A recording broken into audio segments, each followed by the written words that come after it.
Praise the lord. ಇಂದಿನ ವಾಚನದ ಧ್ಯಾನಕ್ಕೆ ತಮಗೆಲ್ಲರಿಗೂ ಸ್ವಾಗತ. ನಿಮ್ಮಲ್ಲಿ ಯಾವನು ತನಗಿರುವುದೆಲ್ಲವನ್ನು ಪರಿತ್ಯಾಗ ಮಾಡುವುದಿಲ್ಲವೋ ಅವನು ನನ್ನ ಶಿಷ್ಯನಾಗಲಾರ. ಒಬ್ಬ ನೈಜ ಶಿಷ್ಯನಾಗಿ ಯೇಸು ಹಿಂಬಾಲಕನಾಗಿ ಜೀವಿಸುವಾಗ ಅವನಲ್ಲಿ ನೈಜ ವಿಶ್ವಾಸ ಇದೆ. ಆತನು ಮಾನಸಾಂತರ ಹೊಂದಿದ್ದಾನೆ, ರಕ್ಷಣೆಯನ್ನು ಪಡೆದುಕೊಂಡಿದ್ದಾನೆ ಎಂದು ಗುರುತಿಸಲ್ಪಡುವವನಾಗಿರುತ್ತಾನೆ.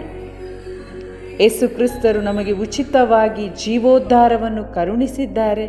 ವಿಶ್ವಾಸದ ಮುಖಾಂತರ ಈ ರಕ್ಷಣೆ ಒಬ್ಬನಲ್ಲಿ ಸ್ವೀಕಾರವಾದಾಗ ಆಕೆ ಅಥವಾ ಆತನಲ್ಲಿ ಅದರ ಫಲವಾಗಿ ಅವರು ಯೇಸುವಿನ ನೈಜ ಶಿಷ್ಯರಾಗಿ ಮಾರ್ಪಡುತ್ತಾರೆ.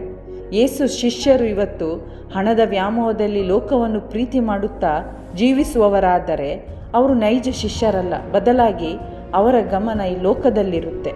ಆದರೆ ಯೇಸು ಶಿಷ್ಯರ ಗಮನ ಎಲ್ಲಿರುತ್ತೆ? ಸ್ವರ್ಗೀಯ ವಿಷಯಗಳಾಗಿರುತ್ತದೆ. ನೈಜ ದೇವರ ಮಕ್ಕಳಾಗಿ ಅವರು ನೈಜ ನಿರೀಕ್ಷೆಯಲ್ಲಿ ಜೀವಿಸುತ್ತಾರೆ. ನೈಜ ನಿರೀಕ್ಷೆ ಏನಾಗಿದೆ? ಸ್ವರ್ಗೀಯ ಮಹಿಮೆಯಲ್ಲಿ ತಾನು ಭಾಗವಹಿಸುತ್ತೇನೆ.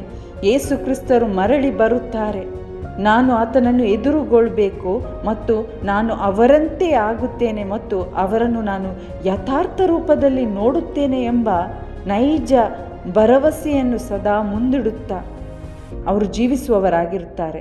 ನಾನು ಈ ಲೋಕಕ್ಕೆ ಸೇರಿದವನಲ್ಲ, ಲೋಕ ನನ್ನ ಪಾಲಿಗೆ ಸತ್ತು ಹೋಗಿದೆ ಎಂಬ ಸತ್ಯದ ಮನವರಿಕೆ ಅವರಿಗಾಗುತ್ತೆ.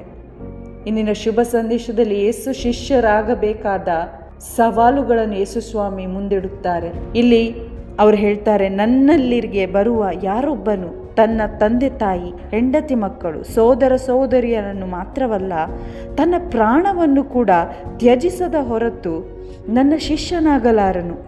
ತನ್ನ ಶಿಲುಬೆಯನ್ನು ಹೊತ್ತು ನನ್ನ ಹಿಂದೆ ಬರದವನು ನನ್ನ ಶಿಷ್ಯನಾಗಲಾರನು. ಹೌದು ಪ್ರಿಯರೇ, ಇಲ್ಲಿ ನಮ್ಮ ಸೆಲ್ಫ್ ಸೆಂಟರ್ಡ್ನೆಸ್ ದೂರವಾಗುತ್ತೆ. ಯಾವಾಗ ನಮಗೆ ಯೇಸುವಿನ ಪ್ರೀತಿ, ಅವರ ಕೃಪೆಯ ಅನುಭವವಾಗುತ್ತೋ ನಾವು ಕ್ರೈಸ್ಟ್ ಸೆಂಟರ್ಡ್ ಆಗಿ ಬದುಕ್ತೇವೆ. ನಾನು ಕ್ರಿಸ್ತನನ್ನು ಮೆಚ್ಚಿಸಬೇಕೆಂಬುದು ನನ್ನ ಗುರಿಯಾಗುತ್ತೆ. ಸಂತ ಪೌಲರಿಗೆ ಈ ಸತ್ಯದ ಮನವರಿಕೆ ಆದಾಗ, ಯೇಸು ಪ್ರೀತಿಯ ಅನುಭವವಾದಾಗ ಆತನ ಜೀವಿತದಲ್ಲಿ ಹಿಂದೊಮ್ಮೆ ಶ್ರೇಷ್ಠವಾದುದು, ಪ್ರಮುಖವಾದುದು ಎಲ್ಲವೂ ಆತ ಕಸವೆಂದು ಪರಿಗಣಿಸಿದ.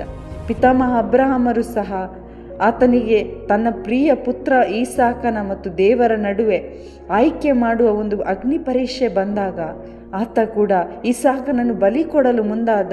ನನ್ನ ಪ್ರಯಾರಿಟಿ ದೇವರೇ ಆಗಿದ್ದಾರೆ. ಆತನ ಒಂದು ನಿರೀಕ್ಷೆಯ ಜೀವನವಾಗಿತ್ತು, ವಿಶ್ವಾಸದ ನೈಜ ಜೀವನವಾಗಿತ್ತು.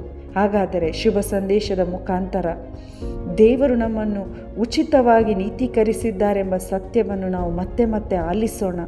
ಆಗ ದೇವರ ಕೃಪೆ ನಮ್ಮಲ್ಲಿ ಕಾರ್ಯ ಮಾಡುತ್ತೆ ಮತ್ತು ನಾವು ಕ್ರೈಸ್ಟ್ ಸೆಂಟರ್ಡ್ ಆಗಿ, Christ centred thoughts, Christ centred decisions ಮತ್ತು ಕ್ರೈಸ್ಟ್ ಸೆಂಟರ್ಡ್ ಆ್ಯಕ್ಷನ್ಸ್ ನಮ್ಮಲ್ಲೂ ಕಾಣಲ್ಪಡುತ್ತೆ. ಹೀಗೆ ನಾವು ಕ್ರಿಸ್ತನ ನೈಜ ಶಿಷ್ಯರು ಎಂದು ಲೋಕಕ್ಕೆ ಸಾಕ್ಷಿಗಳಾಗುತ್ತೇವೆ. ಆಮೇನ್. Praise the lord.